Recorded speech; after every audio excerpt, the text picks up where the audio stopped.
open up if it's going to. Oh, there we go. Here it is. We do this series every time we're doing these series of verses because there's 365 or 366 verses in the Bible that say, don't fear. And in times like this, it's easy to be afraid. It's easy to be scared. And we don't want to be. We don't want to be afraid. Today's verse is actually out of Mark chapter 5, verse 36. We're using the second half of the verse, but we're going to talk about the whole passage. In the whole verse, the second half of the verse, Jesus says, don't be afraid, just believe.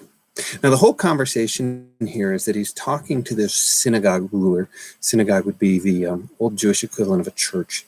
And the guy who's the ruler, he's not necessarily the preacher, but he's the one who makes sure that the homily gets done, the prayers get done, that it gets done in an orderly manner, that things are ready and prepared. And in this case, he's seen Jesus.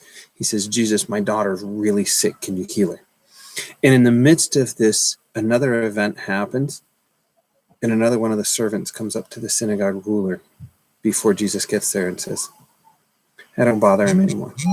Your daughter died. And Jesus looks at him and he says, don't be afraid. Just believe. And I want that, it's not to us specifically, but Jesus says this to all of us. Ultimately, it's this reminder of who's in control. See, one of the issues that we have, one of the reasons that we fear, one of the reasons that we're afraid is we think we're in control. We have to fix it. We have to. And the truth is that we're not in control. And when we think that something is out of our control, that's when we get afraid.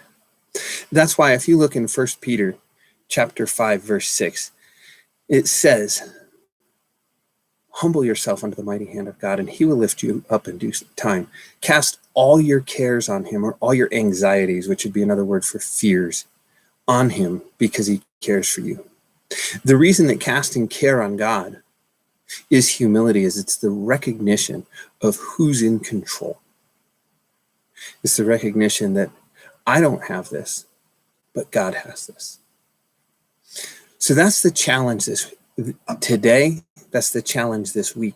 As we go through this, we go through these uncertain times. It's to remember, take your cares to Jesus and leave them there.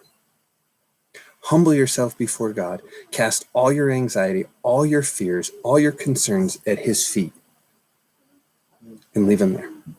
Don't be afraid. Just believe.